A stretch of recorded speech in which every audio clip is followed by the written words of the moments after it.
வேற லெவல்ல மாஸான எபிசோட் வந்திருக்குன்னே சொல்லலாம். மிஸ் பண்ணாம ஃபுல்லோடையும் கேளுங்க. இந்த வீடியோ பிடிச்சிருந்துச்சுன்னா லைக் பண்ண நம்ம சேனல் கண்டினியூவா ஆதரவு வந்து தாங்க. போனாவும் அவங்க அம்மாவும் வந்து பேசிட்டு இருக்காங்க. "அம்மா பாத்தியாம்மா? அவ எவ்வளோ வந்து தண்ணிய நிரப்பிக்கிட்டே இருக்கா. ஏன்டி இது மாரிலாம் பண்ற? நம்ம சித்ராக்கு நல்லதா தான் முடியும். உன்னொன்னு ஆரம்பத்துல வேல பார்க்குற மாரி அப்படியே பார்த்துக்கிட்டு இருக்கலாம் முடியாதுன்னு" அவங்க அம்மா எதார்த்தமா வந்து பேசும்போது, இருப்பினும் அவ போராடி ஜெயிச்சா நம்ம சித்ராக்கு நல்லதா தானே இருக்கும்னு ஆரம்பத்துல இந்துமதிக்கு சப்போர்ட் பண்ற மாரி பேசுறாங்க. "என்னம்மா நெனச்சுக்கிட்டு இருக்க? இந்த வீட்ல யாரும்மா பெரிய ஆளு? கிருபா தான்."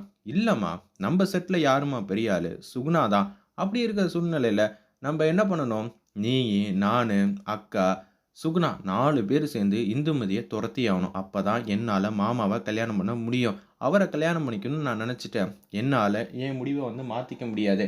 அதுக்காக இவ இந்த விஷயத்துல தோத்தான்னா, சித்ரா வந்து கண்டிப்பா எதிரா வந்து செயல்படுவா. அதுக்கப்புறம் நமக்கு தாம்மா வந்து வெற்றி அடைவோம்.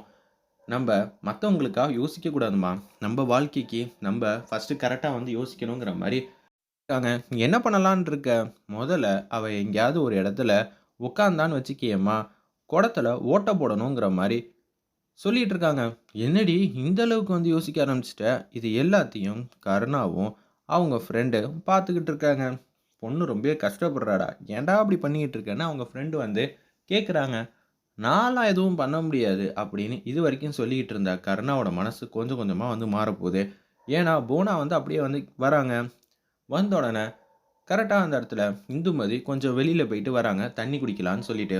அப்பன்னு பார்த்து அவங்க நெனச்ச காரியத்த வந்து செயல்படுத்துறாங்க. "அம்மா சீக்கிரம் வாம்மா" அப்படின்னு சொல்லி குடத்த எல்லா பக்கமும் வந்து ஓட்ட போட்டுட்டு போறத, அவங்க ஃப்ரெண்ட் வந்து பார்த்துட்டாங்க. "அடி பாவிங்களா! இப்படியெல்லாம் பண்றாங்களேன்னு" சொல்லி, "கருணா இங்க வாடா, மொதல்ல அங்க பாருடா என்ன நடக்குதுன்னு" தெரிஞ்ச உடனே, போனா இது மாரி ஓட்ட போடுறத பார்த்த உடனே கடுப்பாயிட்டாங்க. கருணா வந்து கேட்கலான்னு போறப்ப, "நில்லுடா, இங்க போய் என்ன கேட்டு என்ன பிரயோஜனம்?" அப்படின்னு சொல்றப்ப, நான் அவங்கள திட்டப் போறேன். "அப்படியெல்லாம் எதுவும் பண்ணாத. மொதல்ல உன் குடும்பத்தில இருக்கிற எல்லார பத்தியும் நீ புரிஞ்சுக்க. உன் தங்கச்சி நல்ல விதமா சாதிக்கணும்னு நெனைக்கிறா. ஆனா, இந்துமதி அதுக்காக போராடிக்கிட்டு இருக்கா. நீங்கலாம் என்னடா பண்ணிக்கிட்டு இருக்கீங்க? நியாயமா பேசணும் மச்சான், எதுவா இருந்தாலும்" அப்படின்னு அவங்க ஃப்ரெண்ட் வந்து சொல்லும்போது தான், நம்ப கருணாக்கு கொஞ்சம் கொஞ்சமா வந்து புரியுது. உன்ன கல்யாணம் பண்ணிக்கணுங்கிற ஒரே காரணத்துக்காக, சித்ராவோட வாழ்க்கை எப்படி போனாலும் பரவாயில்லன்னு சொல்லிட்டு, போனாவும் அவங்க அம்மாவும் இந்த அளவுக்கு இறங்கி வந்திருக்காங்க. இது ரொப்பற காரியம்லாம் ரொம்ப ஈஸியான விஷயமா? அப்படி இருக்கிற சூழ்நிலையில, இப்ப நீ என்ன பண்ண போற? எனக்கு தெரிஞ்சு நான் அவளுக்கு புது குடம் குடுக்க போறேன்னு யோசிக்கிறாங்க.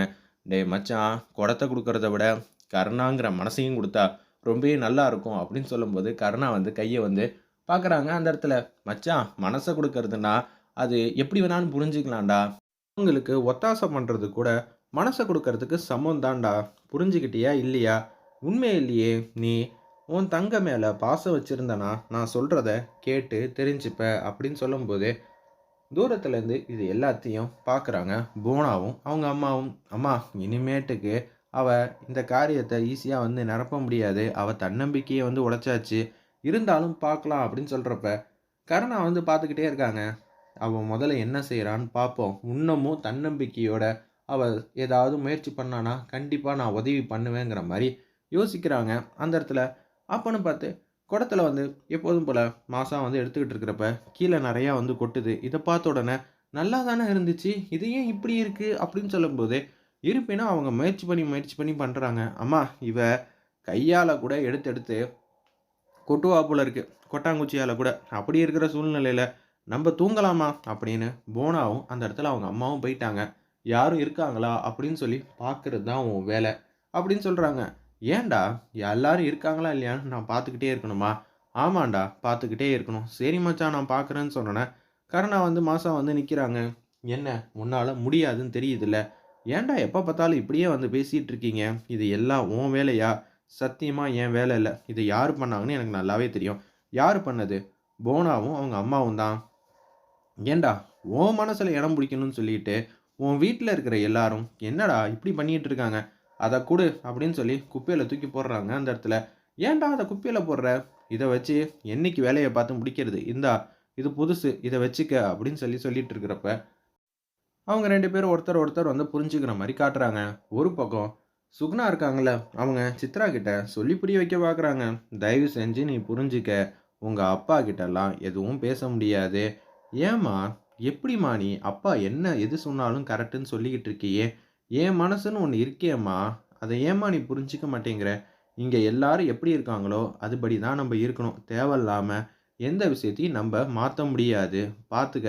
நீ மாறுறதும் இல்லாம, நீ அந்த பொண்ணுக்கு தான் வந்து பிரச்சனைய வந்து இழுத்து விட்டுக்கிட்டு இருக்க. அவ்வளதான் சொல்ல முடியும்ன்னு சொன்னோனே, ஜெயந்தி வந்து ஒரு பக்கம் யோசிக்கிறாங்க. நான் போய் ஏதாவது முயற்சி பண்ணலான்னு பார்த்தாலும், திவாகர் இங்கேயே வந்து உட்கார்ந்துகிட்டு இருக்கானே! இவனுக்கு வேற வேலையே இல்லையா? என்னடி ஜன்னல் பக்கமா வந்து நின்னுட்டு இருக்க?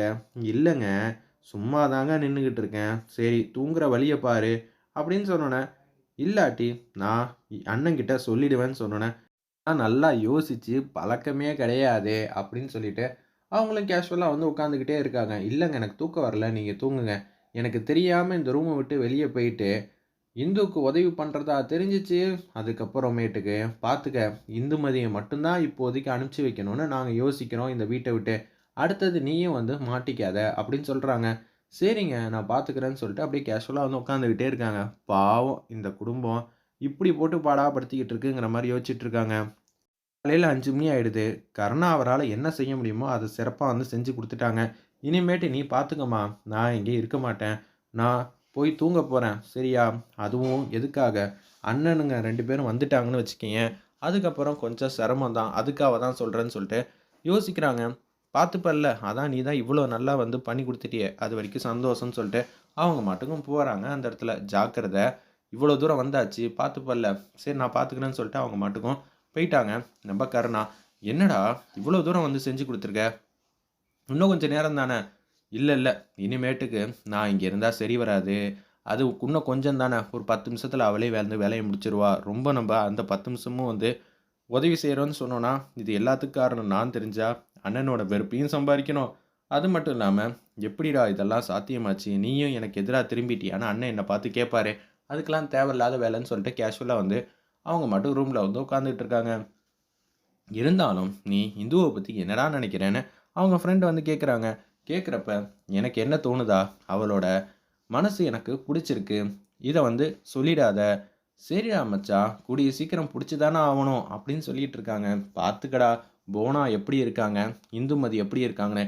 எனக்கு தெரிஞ்சு நீ இந்துமதியெல்லாம் கைவிட்டுறாத. இந்துமதியோட சேர்ந்து வாழ்ந்தனா, உன் வாழ்க்கை எங்கேயோ போயிடுங்கிற" மாரி சொல்லிட்டு இருக்காங்க அவங்க ஃப்ரெண்டு.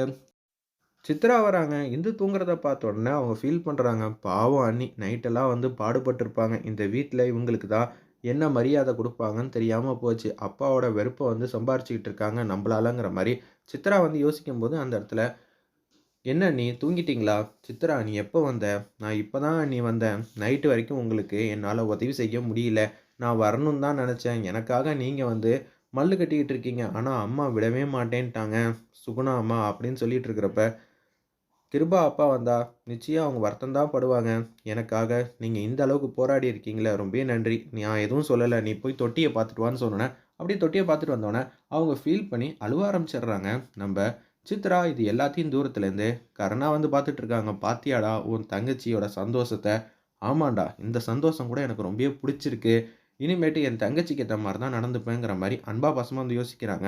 நம்ப கருணா, இது எல்லாத்தையும் தூரத்துலேருந்து கிருபா வந்து பார்க்குறாங்க. "என்னண்ணே ஃபீல் பண்ணிக்கிட்டு இருக்கா? பரவால்ல விடு. நம்ப தான் ஜெயிச்சோம். இந்துவுக்கு நம்ப தக்க பதிலடி குடுத்துட்டோம்ன்னு" சொல்றப்ப, நன்றி சொல்றாங்க சித்ரா.